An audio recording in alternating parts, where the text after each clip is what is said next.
Good evening, ladies and gentlemen. We're going to start in just a few moments, so if you'll take your seats, we'll soon begin. The sound, can everybody hear properly, or is it... Yeah, you sound like God. Good. That's, I didn't have to study. No. Well, good evening. My name is Howard Fox. I have the great pleasure to be on the faculty here at SCI-Arc, where I teach a couple courses in contemporary and modern art, some of the ideas related there too. And while I'm not here this particular semester, I'm happy that I have been asked back for the summer semester. Thank you. When I'm not here, I am curator of modern and contemporary art, one of the curators of modern and contemporary art at the Los Angeles County Museum of Art, also known as LACMA. And that is probably why I have been asked to participate on this panel. Our panelists this evening, I have not asked them to make any individual statements, so rather than introduce them, and therefore I will introduce them all right now. On the right-hand side, your right-hand side, I'm sure you all know Ming Fung. She is the graduate program director here at SCI-Arc. She's the principal and co-founder of Hodgetts and Fung Design Associates since 1984. That's been an ongoing and very esteemed concern. She's won numerous professional awards and prizes, particularly for her design of the Towel, the temporary Powell Library that had to be erected in a blink of an eye after the earthquake hit about 10 years ago. That was an amazing structure. I've actually had the experience of using that. Ming was the visiting Eero Saarinen professor twice at Yale University in 1995 and again in 2000.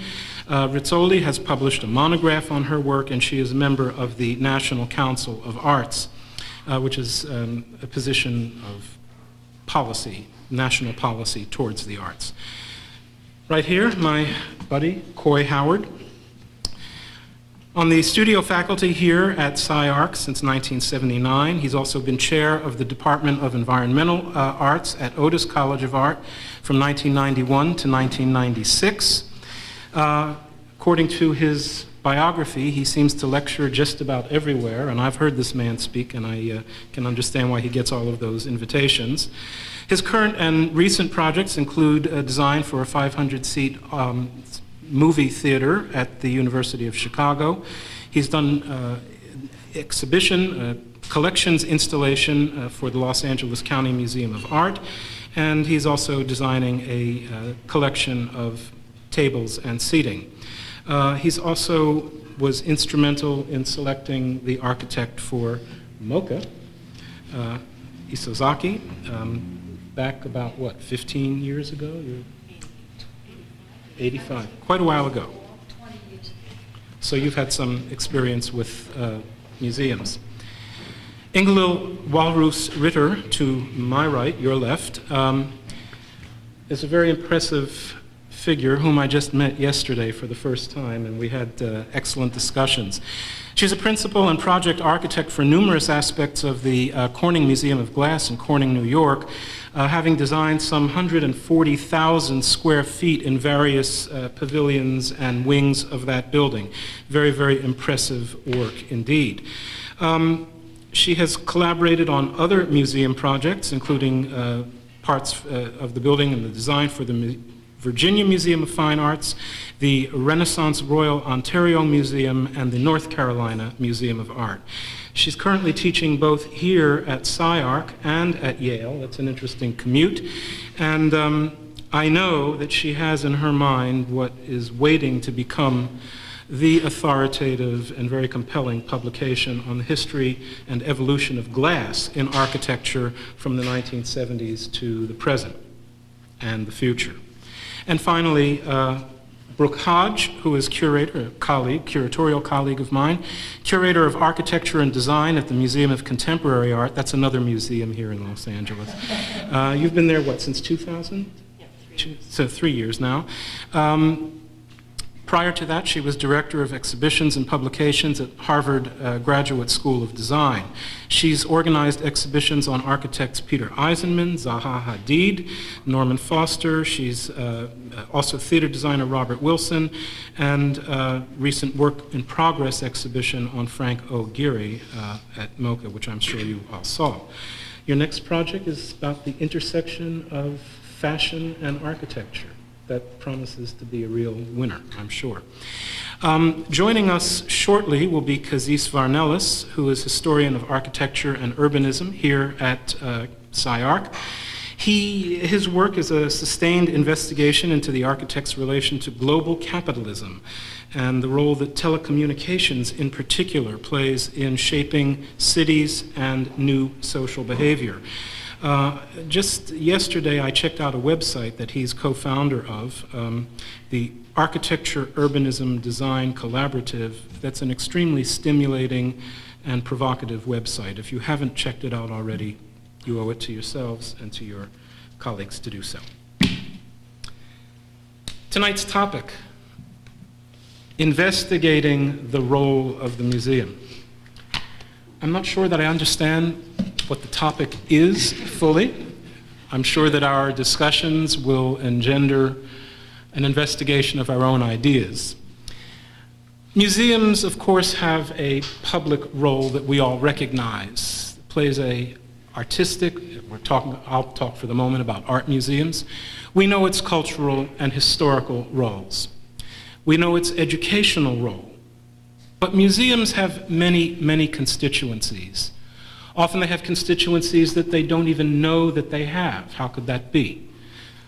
In the 1960s, in the early 1960s, during the foment of the Black Power movement, American museums suddenly discovered that African Americans were claiming a vested interest in the programs, the collections, the policies, and the services of museums. That audience was unknown to museums before that. Museums have boards of trustees and supporters, all of whom have particular aspirations and, in some cases, agendas that they would like to educe from the museum or perhaps impose upon them on behalf of the public, and sometimes not on behalf of the public. Museums have audiences that come to their doors with various levels of education, interest. Museums have to be heedful of their role in engaging that audience. I guess what I'm saying is that museums have many roles. Some of them are very clear, not easy to define, but clearly present. Others of those roles are very elusive and contradictory to one another, even though they may exercise equal legitimate claim upon the governance of a particular museum. What I'd like to do this evening is to begin tonight's discussion with a question proffered to all of our panelists, and that is to investigate the intersection of where museum roles, the roles of the museum, and the roles of the architect come together. Anybody who's paid any attention to architecture in the last decade knows that museum commissions seem to be the prestige project for any architect. And we could recite a litany of some of the major museum projects that have transpired in the last 10 years. I'll ask our panelists, I'll ask our architects particularly, what interests you as an architect in providing a design for a museum? It's a free-for-all, anybody can speak. Well, I only have experience with art museum, so, but it seems to me that there's, as you said, there's multiple constituencies, and the architecture to me is the result of those multiple pressures. So you have what I will just call simply the patron structure, which essentially is the board and others that might be involved.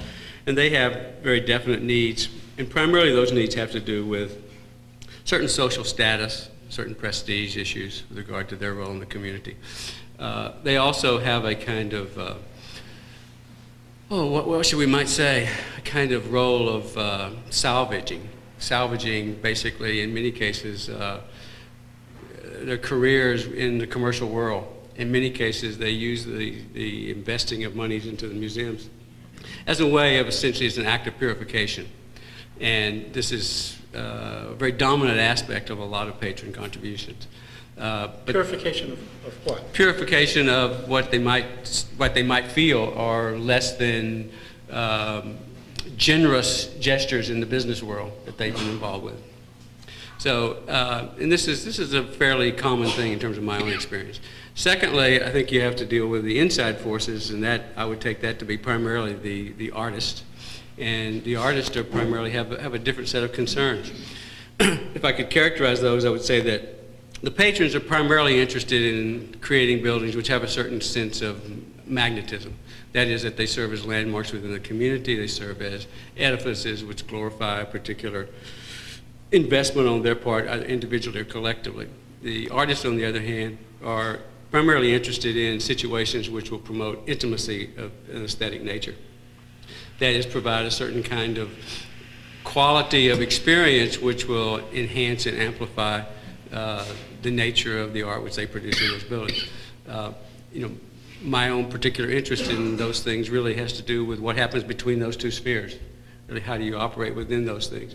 I think that in general, one of the things we're seeing right now with regard to your initial characterization of the prestige of museum competitions is we're seeing a service to one of those and not a service toward the other. And that is that the identification of a strong gestural form, this takes precedent over this sort of intimacy of the aesthetic experience. So from my point of view, I would much prefer a balance between those things rather than a kind of singularity of approach, those things. So you're concerned that sometimes the architect might be more interested in the visible public statement that the exterior of a building, its form, its visible form. Well, I don't think necessarily the form. I think in many cases the interior spaces serve the same function. I think that in general, the landmark quality, signature quality of the building is very definitely sought after by most architects, and that's fine. And I have really no problem with that. Personally, I have a problem with the other aspect of it. I think that in many cases, the nature of the interior experience really does not promote a kind of intimacy of aesthetic experience. There's really a kind of singularity of scale. There's a kind of minimal regard for other dimensions besides the sort of creation of a kind of sublime, totalizing, unifying space. That to me doesn't service the possibility of a broad range of art experiences. It tends to always be dominant. It can very rarely ever take a secondary role to the art which is placed in it. That would be a concern for myself. I just wanted to ask Howard a question, because when you frame this discussion, it seems to me that you are framing the discussion around museum of art as opposed to a museum in general. And therefore, we need to look at museum in terms of a certain typology, because museum not as a museum of a typology of a museum, but in terms of what kind of collection it has. If we look at museum of contemporary art as opposed to a museum which holds encyclopedic knowledge of history, it's very different. And I think that those two make us begin to look at, if we were to design a museum, suddenly it's no longer under the old name of a museum, which is a generic term, but if it really does depend on what kind of museum it is.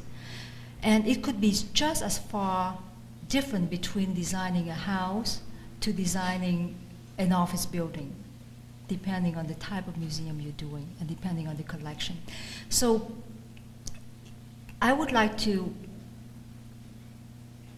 talk about much more specific, because museum really does depend on the collection, and it also depends on, if it is a museum of art, then it is a place where the artist would use the architecture as a palette. If it is a museum which holds collection, it's very different. I think you are bringing out a really salient point related to the design of any kind of museums. I've participated in studio courses with Olivier, a couple other faculty members here. It seems that a favorite project for studios is to assign students to design a museum. And one of the things I learned about from making my small forays into these reviews is that a lot of the projects that I saw here at SCI-Arc, and I could also point to real life cases in the real world, including the existing Hardy Holtzman Pfeiffer building at LA County Museum of Art, it seems that sometimes the function of a museum, that is just the nuts and bolts program of what has to happen in a museum space, is sometimes apparently not part of the equation. When you're designing a museum, it's like it has very specific needs, just as if you were designing a hospital or a theater. Certain kinds of things must go on there. And a great deal of care has to be given to the way in which the interior of a museum is designed. And if you look at the Hardy Holtzman Pfeiffer building, the Norman Pfeiffer design, with all that glass brick, it's got a lot of bravado to the outside world, that dynamic thrusting, angle, that chevron that thrusts towards Wilshire Boulevard. Makes a nice statement on the outside, at least some people seem to think so. But on the inside, we've spent the first 2 years basically covering up most of the glass brick because it was admitting too much light. And sunlight has the same effect on art that it has on vampires. It's not a good thing. Ingalill, you've actually designed museums with a lot of glass in them.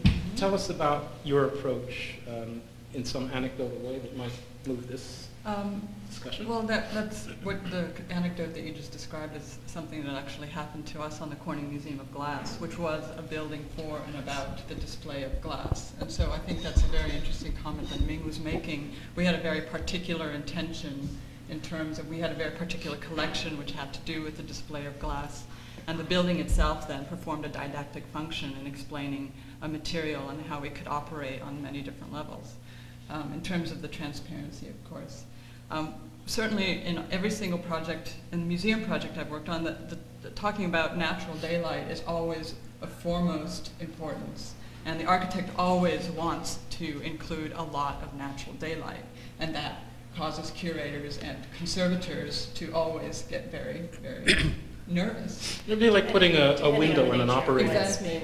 With the Corning Museum, what happened was that the exhibition designer was very particular in asking us, there was Ralph Applebaum Associates, and asking us to provide natural daylight, sort of mitigating the basement effect of, say, for example, the Mies National Gallery.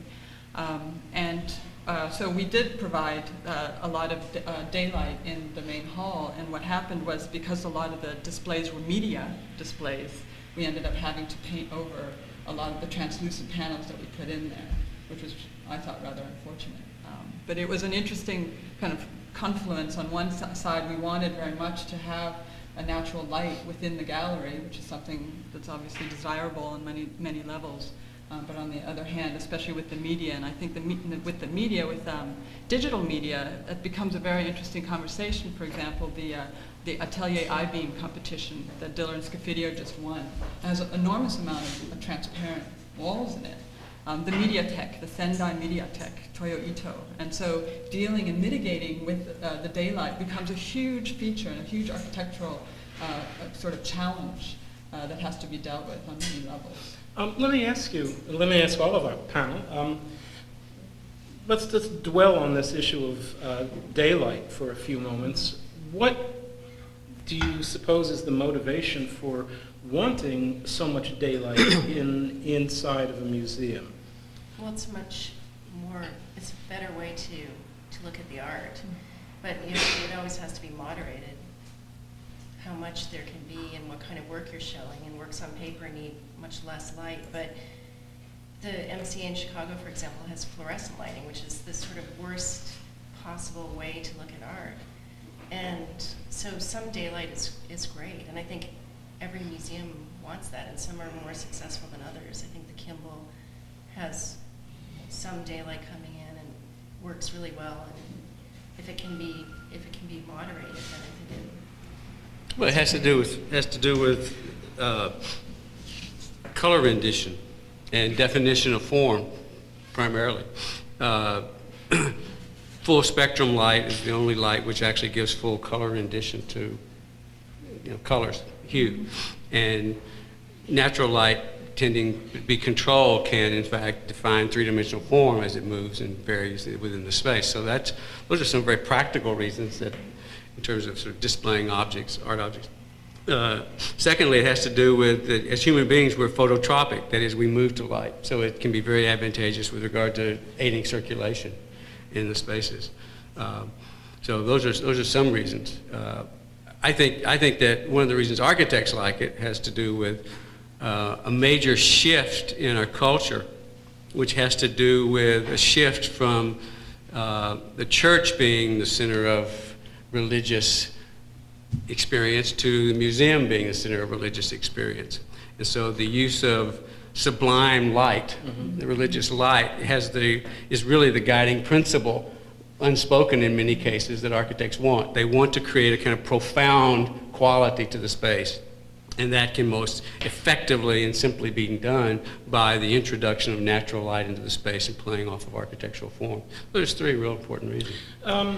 We're all But familiar. I think also that it's not just that, because I think only certain architects would think we always are attracted to design and use natural light into any building, not just museum itself. So the profound quality really does, I think, depend on certain kind of art. I think most architects are actually interested in using natural daylight because you actually cannot control it. You cannot control natural daylight. You can control fluorescent light because it's always at the same lumens. The beauty about natural daylight is that it changes throughout the day. And architects has always been fascinated with this phenomenon of light, natural light, changing. And if you look at the work of art, and that the light quality which is illuminating that room and illuminate that work of art changes, you see that work of art very differently than a continuous control illumination. Yeah, but I think, in fact, most museums that you would go in today, regardless of when they might have been designed, the galleries are often, particularly for modern art, the galleries are often white. We all know about the paradigm of the white cube, where we try to create a neutral and unchanging space that is entirely obeisant to the presence and the dominance of the work of art that you're visiting in that room. Is that an aspiration that's fundamentally at odds with architectural design, with the function of architecture, as you would practice it, any of us would practice it? You mean In some ways, you can't really create a neutral space. I mean, no space is really neutral. Is it on? Repeat that you said you can't create a neutral I don't space. think you can really create a neutral space anymore, or even then, I think the white cube was supposed to be a neutral space, but in its own way, it became a very iconic space. Yes, it's that a also cultural construct bestowed at this on point. the artwork, this sort of sense of what you were probably going to get to later, but this sense of the authority of the museum. And now a lot of artwork isn't conducive to being shown in that kind of white cube anymore. And so I think most of the signature sort of museum architecture is anything but neutral. You have two kinds of space that you routinely work in. The Isozaki building with its very pristine walls And lots of skylights. and lots of skylights and a floor that used to be a little bit more pristine than it is right now. And you also have the Gehry adaptation of the old police garage in the Geffen Contemporary. Does one of those buildings, do you have a preference for working in one of those buildings as another? I think it really depends on what's being shown, what works best in which space. And the Isozaki building is much more like the traditional white cube gallery space. The gallery shapes are very traditional. In that case, some of the galleries the height is very tall, and that's difficult to show more intimate work in. But there are lower ceilinged galleries that work well for drawings and things that you want to see in a more intimate setting. The Geffen building by Gehry, I think, is a great place to do an exhibition. It's hard because it's huge and it's very flexible and it's very open, but in a way, it is a kind of raw slate where you can do anything. You don't have a lot of existing walls to contend with. You can build new walls depending on what you're showing or how you want to direct people through the space. You can also do really large scale things in there, and that adaptation by Gehry was actually the first museum space of its kind before the DIA in New York, and it enabled MoCA to be able to show a lot of the large scale installation work in the collection that it can never show in the Isozaki building. That was a comment actually that Peter Neuwirth made in his presentation about the MAC, is that the preference actually for him in Vienna and also here was a messy space that artists could make a mess in. So it's sort of the antithesis of the pristine white box. Right, in some ways at the Geffen you don't have to worry about museum standards in the same way that we would in the Isozaki building. I think it really raises a really interesting question. Why do most architects design buildings which have a certain clarity with regard to the architectural concept rather than being bastard buildings, which basically have a diversity and range of spaces which, promote, encourage artists to exhibit work in whatever ways is correct? Right. I mean, it rarely, I know of no case in which it actually has happened. And it's interesting with the Gehry project because he always says that it's like he got the consolation prize because he didn't get the commission to do the main building for MoCA. He got the commission to do the renovation of the warehouse space. But it is interesting because that's not the kind of space that most architects would choose to work in necessarily. And when we did his show at MoCA, he preferred to have the exhibition in the Isozaki building and not in the Geffen space. No, it's probably a good call on his part because the models were junky and they look better in the pristine gallery. They wouldn't look so good in the junky garage. They kind of disappear in there. I think what we're hearing in the tenor of the remarks so far is that there seems to be an inherent tension between at least some of the functions of a museum, and they're by no means all homogeneous, uniform functions. There are different kinds of shows, there are different kinds of objects, different kinds of art, and they seem to call for a variety of spaces and a variety of solutions. I'd like to sort of bump the discussion slightly into a larger realm of cultural construct. I mentioned a couple of moments ago that I thought that the white cube is itself, as you said, it's become almost an icon, an ethos of how to show art. And yet we know that it works only for certain kind of art. Perhaps we need to expand our notions of the paradigms of museums, the typologies, and also their functions. Because you have written very persuasively about museums as they move into very current culture. In an article that I read that you talked about Andre Malraux, the Museum Without Walls, and how that very famous aspiration with its utopian and dystopian aspects together, how that might be evolving in current culture. Can you speak to that tonight? I guess there are a number of things we could do with that, with Museum Without Walls. I guess one of the chief questions to me seems to be that I raised in my article was, to what extent are we talking anymore about a museum as even, first of all, either as necessary for displaying works of art? So many works of art today exist on the internet, they exist in media form, they exist in video, and versus what the function of museums seems to be becoming, which is to display works of architecture, or one work of architecture. And that seems to me like a major question for us. What does it mean now, if in so many cases, we're talking about visiting a museum not for the artwork, but for the architecture itself? Well, I think you have to make a distinction between museums that have collections and museums that don't have collections, because in the case of like Bilbao, which is what everybody's kind of skirting around, it's a franchise of the Guggenheim, but it doesn't really have its own collection. It takes parts of the Guggenheim's collection. And so in cases often of museums without their own collections, then they'll hire a high-profile architect to make a high-profile building, because that's a kind of substitution for having a collection in the first place. But if there is a collection that people know about, people are going to go to see that no matter what it's housed in, really. But what do we think about this notion of museums or as architectural destinations? Well, I think I actually, but there's a sort of It's not- distinction between the museum as destination or the architecture as destination. Yes. And with Bilbao, it's the architecture it's, as the in destination. Bilbao it is the architecture, although And it just they do happens to have be a a very museum. good collection also.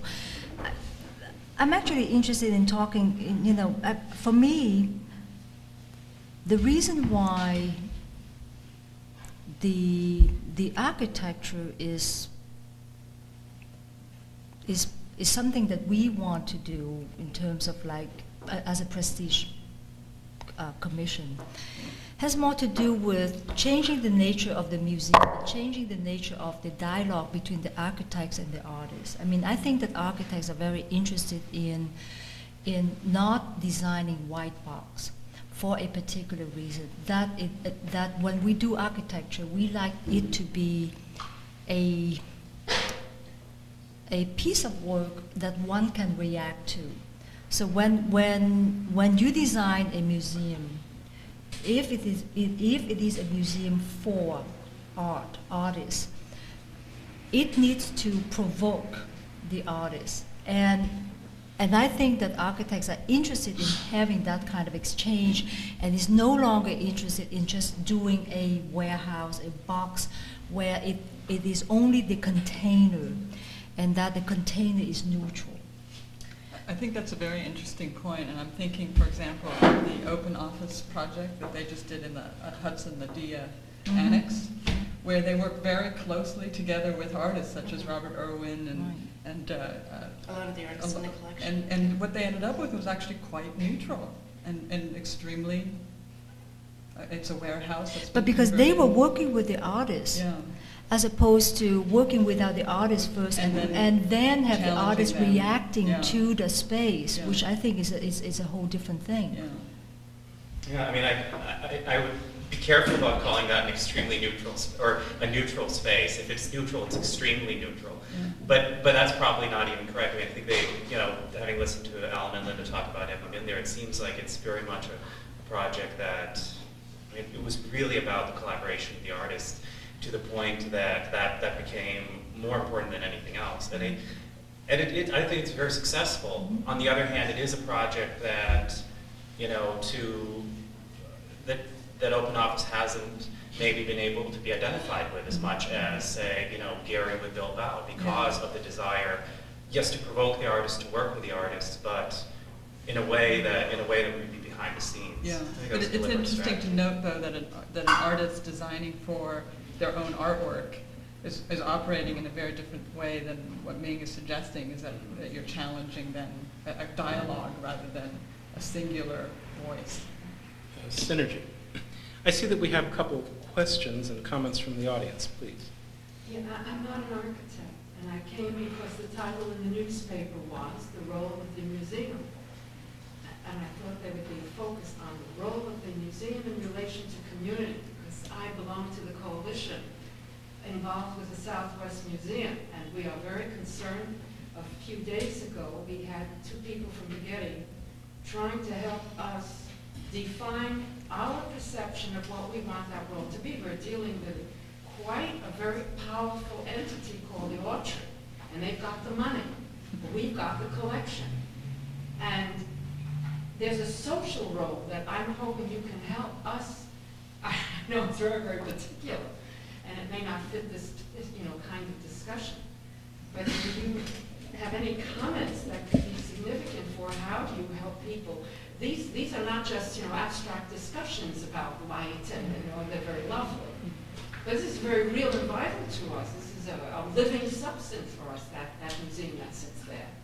We want to protect it. I'm not sure I know how to respond. In case you don't know, the Museum of the Southwest, which has, I think, unparalleled collections of Native American art, is in peril of going under financially. It also has very, very small annual attendance. There have been discussions in the last couple of years between the Museum of the Southwest and the Autry Museum about a merger of some sort in which the Autry would have responsibility for, at least some responsibility for the preservation and display of the collections. Is that correct? Well, they have merged. It's fait accompli. And now the question is, it seems that there are, I don't know how many thousands of pieces. And it becomes very complex because you have some native cultures which don't want preservation. When the thing goes, it goes. And if the moths eat it, well, that's the way it is. And the actual rugs and all the rest of what they've got in the tower are in such a way that it's very dangerous to even get them down because they're piled high and the ladders are involved in workman's compensation and so on if somebody gets hurt. But for many people, that museum has such rich memory and history, and there was a big fight to keep it there because there was a discussion years ago to move it out to the west side, and that was stopped. So there it is, and you have these two forces now. There'll be a third entity, if I forget the name, it's this big blanket thing. And you have the Autry with its collection and this other entity, some kind of institution. Well, I think that you raise a very interesting point that I think also would be of use to discuss with the whole panel. When you put an object in a museum, unless it's an object that is specifically created for the space of a particular museum, a site-specific project. When you take an object and you put it inside the context of a museum, you're already removing it from its, quote, native culture, its natural culture. It may be in an artist's studio, it may be on a collector's wall, it may be just an object somewhere in the world. But when it goes into a museum, something happens to it. People confer all kinds of values, associations, and expectations. How does an architect, how does the design of any museum,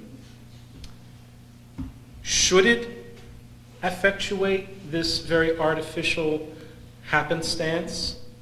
Should architecture museum design attempt to overcome that? What is the role of the architect in, or the architecture, in presenting a work of art to the public?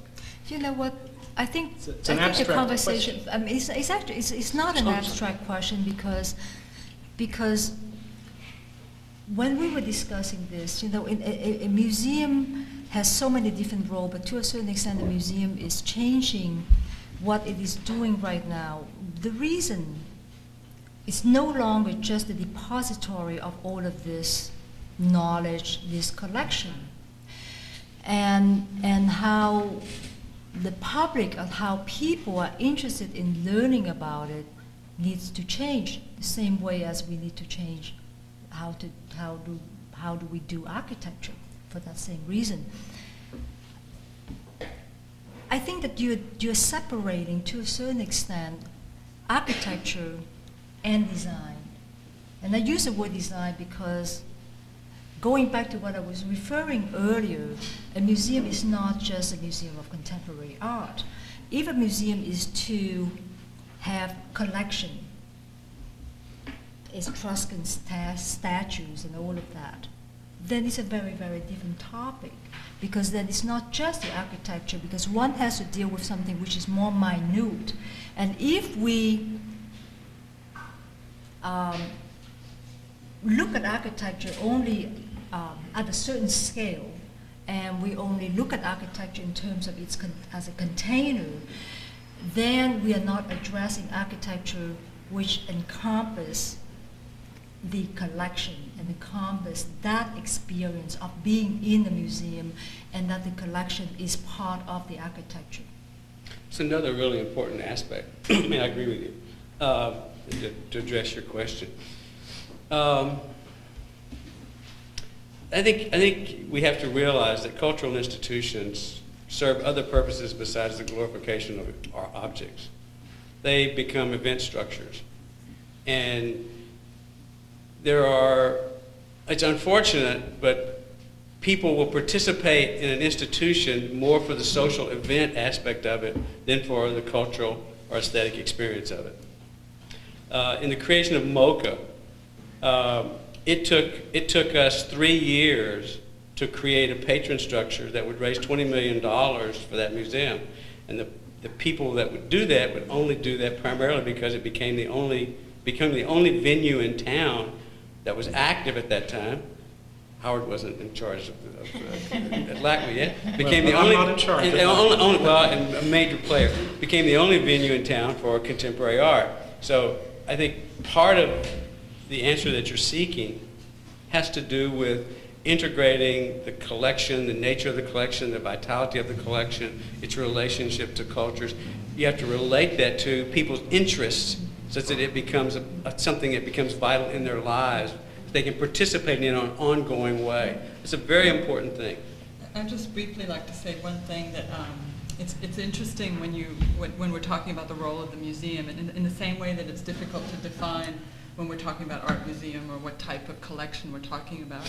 I think that and this is kind of a question to the panel, when you go and look at the definition of museum, you get a very different definition depending on which country that you're looking at. Yeah. So the role of the museum in France, for example, plays a very different cultural and social role than, and it's basically a question actually, but that it does here. And as my husband, for example, was pointing out, in Paris, the gendarmes, the policemen, as part of their training, are sent to the Louvre to understand the social, cultural implications. Could you imagine how different that would be if we set the LAPD as part of the as part of the training, as a social training? But it's a bigger question, and I think just in the way that we can't talk about a type of museum, I think the museum plays a very different role depending on the culture and the society that it's within and the community that it's in.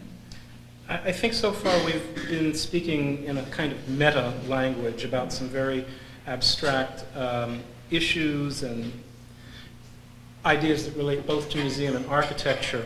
I think there may be some value in looking at a real-life case in point and almost using it as a case study to parse out these issues that Ming has raised about making the dynamic architecture, making something that artists can respond to. As you all know, a couple of years ago, in 2001, Los Angeles County Museum of Art announced the winner of a year-long $1 million competition in which Rem Koolhaas was designated as the designer of what was to become the new LACMA. Interesting choice of words, designate. Designate. Well, within a year, that project was aborted. And I was not involved in the selection. As a matter of fact, this was taken on. Were any of the curators You're involved? washing your hands. No, that I'm washing my hands, but I wish I could have gotten them a little bit dirty in the process. Because the whole deliberation was carried out at the trustee level with a couple of key curators, mostly in the administrative ranks of the museum. It was actually kept very much a state secret what was going on. I read about it in the newspapers the same time as you guys did. But when Koolhaas came to LACMA to make his presentation to the full staff, I was amazed by what he was saying. It was positively galvanic. And to hear him say that instead of finding a way to kind of retrofit this sprawling and inchoate checkerboard of buildings, undistinguished buildings, but instead of doing that, to raise them and start anew and put the entire institution under one roof. It was great to hear him say that. When he made his very charismatic presentation, I wanted to jump up and applaud him like a gospel meeting, just in the middle of his remarks. But by the end of that afternoon, he spoke in the morning, I was beginning to have serious questions about exactly what it was that he had undertaken to present. For example, the famous glass roof was to be 70 feet above the level of the floor. How tall are the galleries? 12 feet, 18, 23? And what happens to the space above and around the galleries?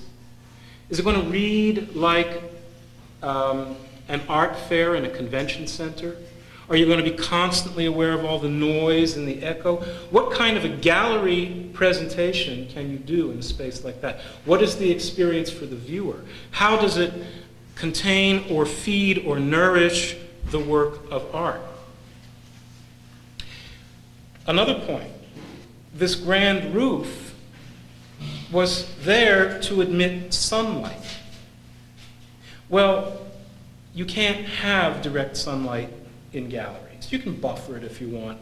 But Koolhaas made a point of saying that the glass was capable of receiving an electrical charge, and that just by flipping a switch, you could turn any panel or any zone of the roof and make it instantly and non-mechanically opaque.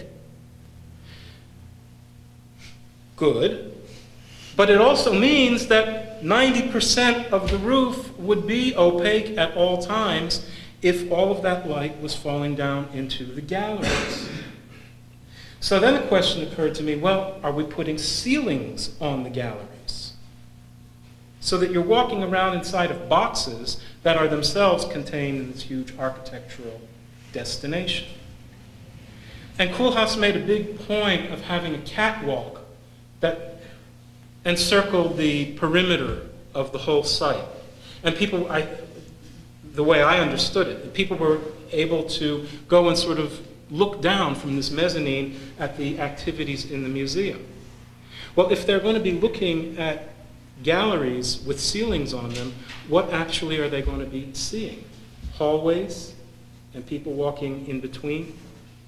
Electrical fixtures and ventilating ducts feeding into the ceilings? You know, there began to be profound questions, fundamental design questions. Well, I wasn't the only curator that was, clever enough to figure this out. And over the weeks and over the months, I know for a fact that these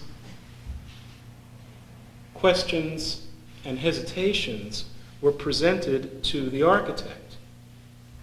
The architect said, well, I'm not really designing the galleries. I'm designing the structure. I think it's kind of, if I may make the observation, and I realize I'm speaking in public. But did he think he would eventually be designing galleries, or no? I really don't know. I am told that he said, well, I'm not really the one to be designing the galleries. One other last little aspect. He very brilliantly had this concept to install the collections of this encyclopedic museum along 4 parallel alleys or boulevards, if you will. And they would be roughly like Asia, the Americas, Europe, the rest of the world. And you were to be able to walk from one end of any one of these boulevards to the other and trace the history of Asia from its prehistory to the present. The same with the Americas, the same with Europe, which is exciting. You'd also be able to cross over, like crossing the tracks at a train station, so that you could find out what was going on in the 16th century all over the world. Brilliant. Except our collection does not support that disposition. We don't have collections that are able to fill the spaces that he envisioned. I think the whole process wound up being rather dysfunctional. And the fact is, we, LACMA, did not succeed in raising any community support or money towards the project. The only place that I heard any enthusiasm was right here at SCI-Arc, where all of my faculty colleagues and all of my students, Not me. wow! You can't include everyone. Well, okay, then you should have not been so silent about it. But really, it was the architectural community that was applauding the choice, when in fact the choice turned out to have been highly, beyond problematic. It was fatally flawed. What about the other designs? They had their own issues too. I will let somebody who was involved with that speak to the other designs. Olivia. I think, I just can add something on that. Is I don't going to be the one defending the OMA project, as you can imagine, since I was really involved on the loser of this competition on the Nobel project. But actually, I think to me, what should be specified is the parameters of the competition. There are plenty of things that should be blamed, and I would be the first, as a bad loser of the competition to blame OMA for. But when we did this competition in the 500 pages that we had, there was not one list of the specific collections of the museum. We had a huge program made by one Canadian firm, which was explaining what were the different services, but no, there was no catalog about the collections. Unfortunately, that would have been really useful. What I found really kind of much more critical to me was the process, and it's really, I think the discussion is who's selecting a team, who's deciding to organize the competitions for a museum, or not for a museum, unfortunately, actually, for a museum, because that's the topic tonight, and who's making the decision in that. In the specific case of LACMA, there are different tones and different interpretations. But I think that was the most critical issue with these competitions, where at the end, I don't think at the end everybody lost on that. But the whole process is quite naive, actually. The Getty is a disaster. And the Getty is a disaster primarily because, as an institution, it's totally immature. That they hired Richard Meyer, they had no idea of, in fact, what they were doing, and they basically let Richard Meyer tell them what they should do. You know? And so 6 months later, they had to rent additional space because they didn't have enough space because, you know, they didn't know what they were doing. You know, I would suggest that probably the process which Howard talked about was that there were some critical actors involved that should have been involved that weren't involved in that process. The conflict that occurs between the patron structure, the Board of Trustees and others, and the museum staff can be quite intense. And in many cases, the money wins. And the money sometimes wants what the money wants, and that is particularly an edifice which has a particular character and quality, and they want to associate themselves with, in fact, an ongoing cultural dynamic. And therefore they take a position within that. Well, the money got it. Excuse me? In the end. Yeah, exactly. Well, In the case of LACMA, actually you saw a proposal tailored to the most formidable interests. Of course, in that of course. Well, no, both to the patrons, the trustees, as well as the curators. As Howard explained, a lot of the curators were actually incredibly seduced by the archival strategy proposed. Whether or not it could be enacted architecturally is another issue, but I think I will pose maybe not the party line SCI-Arc defense of that proposal, but one from our community. It was a museumist provocation, and frankly, most museums related to contemporary art are at a basic level that. And that is why museums related to contemporary art are categorically different from museums of art history and almost all museums related to more empirical issues, history, technology, trade, everything. That's why the discussion, I think, of museums of contemporary art has become such a loaded and for architects such an exciting one.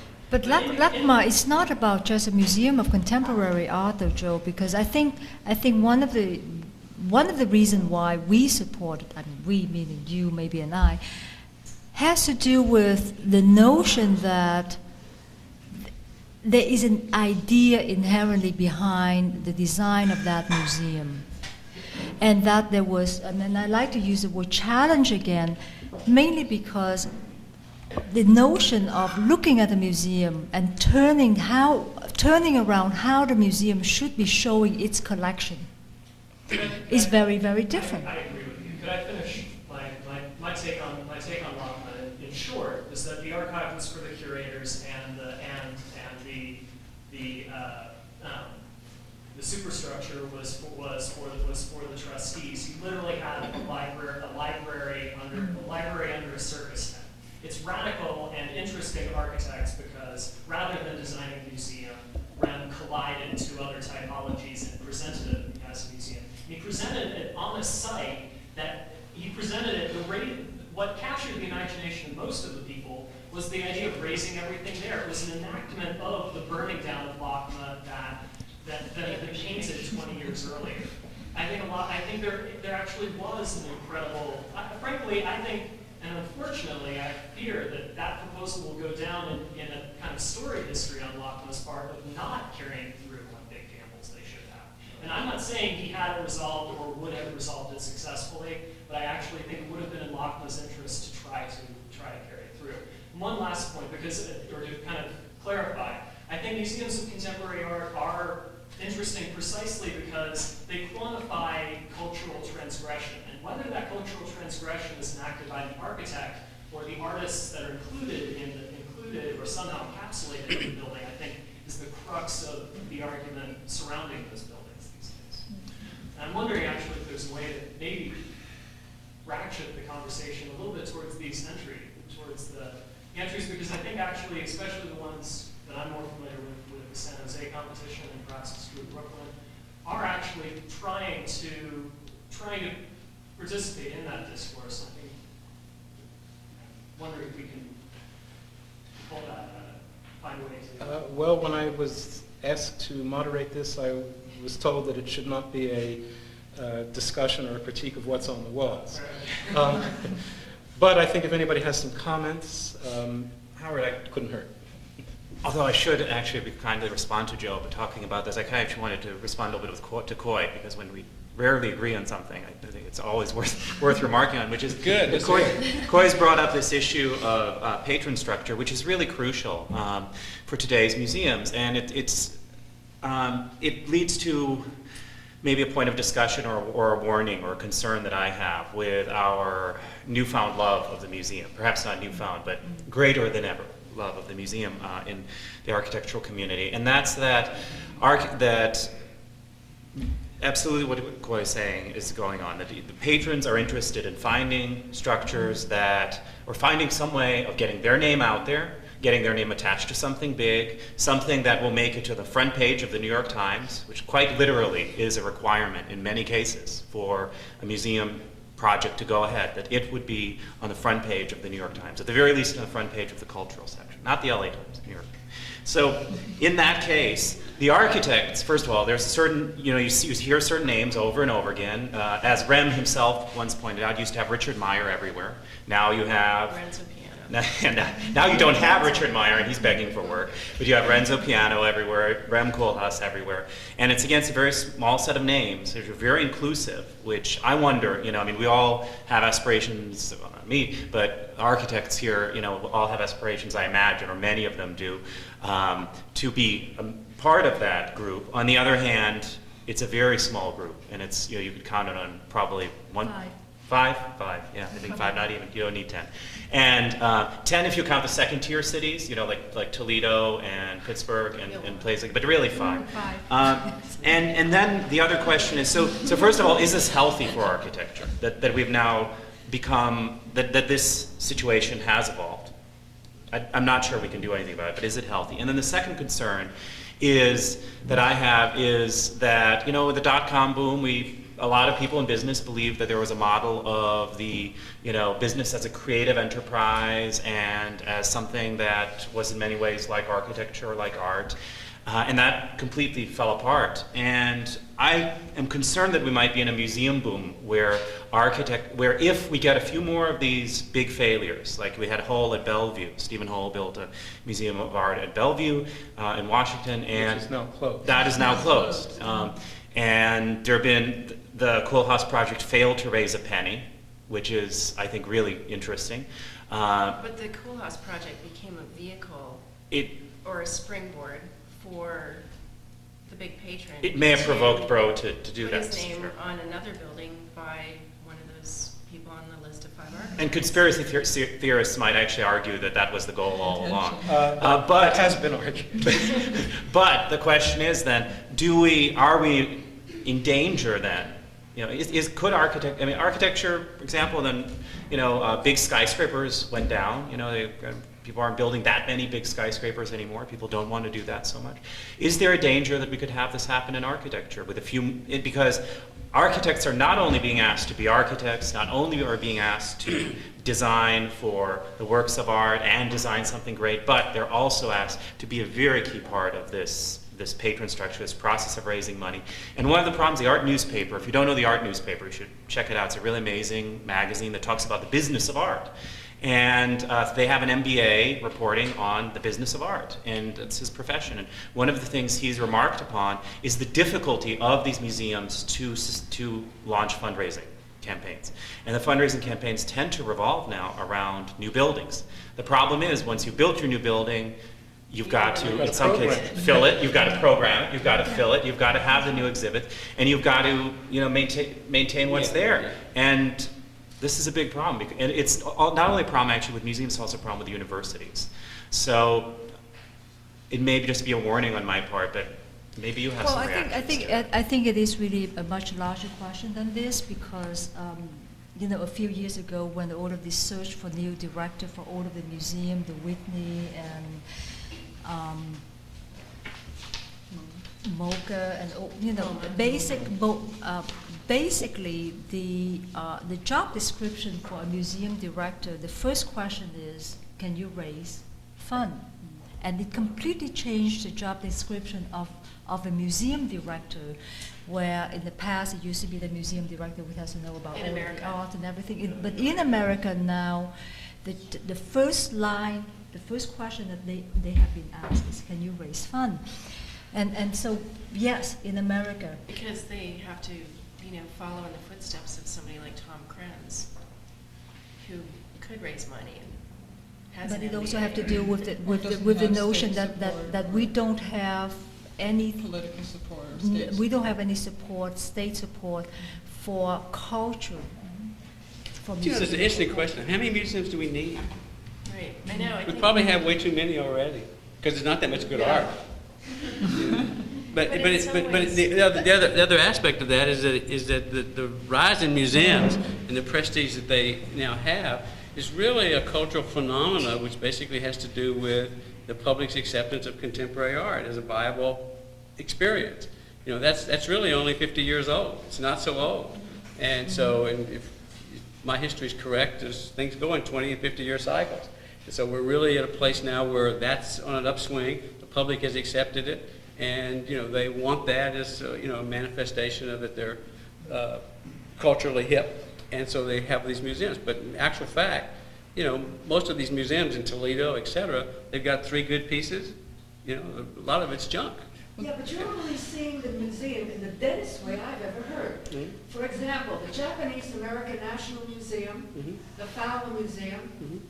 I know there's a crisis, it seems, in the administration for the African American Museum, Mhm. but many of those kinds of museums are vital and dynamic, and I personally Yeah, I'm sure they are. drive and live. And you haven't talked about the social role, and I'm still waiting for the role of the museum. You're talking about a collection and something with contemporary. It's fine. If it isn't more dynamic than that, then it is dead. Well, I'm not for myself. You can get angry with me, Oh, I'm not but I'm not sure that the museum. I'm not sure that the museum's primary role is social.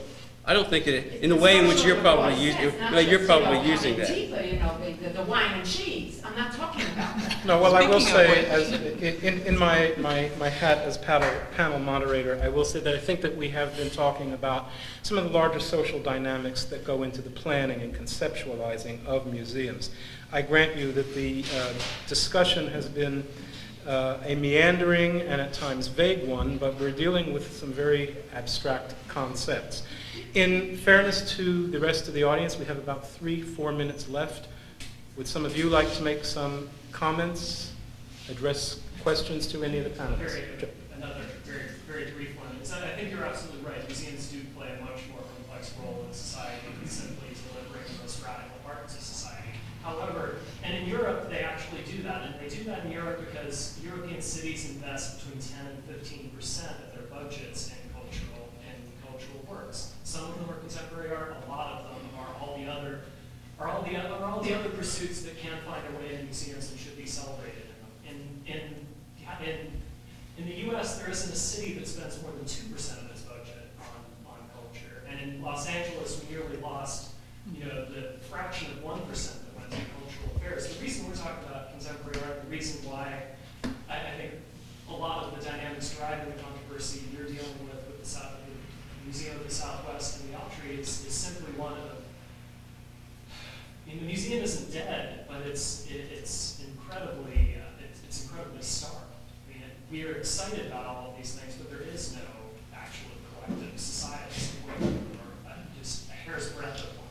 And we, as architects, end up with these elaborate dreams for things that could be many dreams actually based on a situation in Europe that's very different and that won't be transposed easily or often here. And that's part of why some of this discussion may, in fact, be irresponsible relative to a more general public, but it's a conversation that's bounded by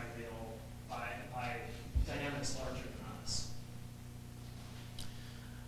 As you alluded to, we nearly lost the Cultural Affairs Department here in Los Angeles. It was an endangered organism 2 weeks ago. Last week, Mayor Hahn announced a reprieve,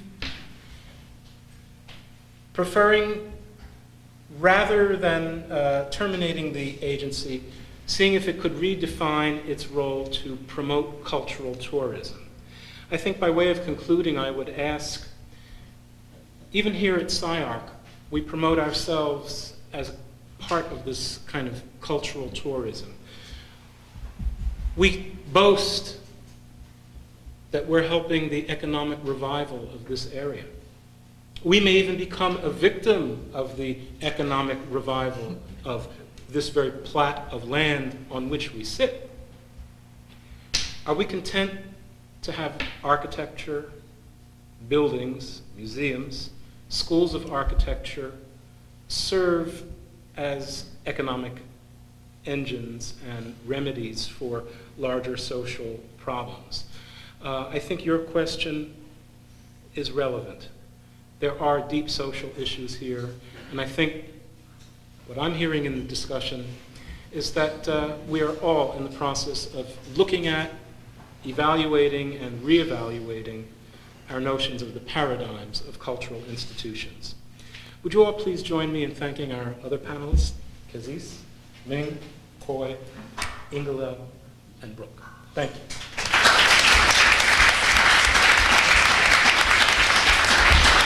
There is a reception, and you may please approach any and all of us with your comments. Once we have wine. Yeah.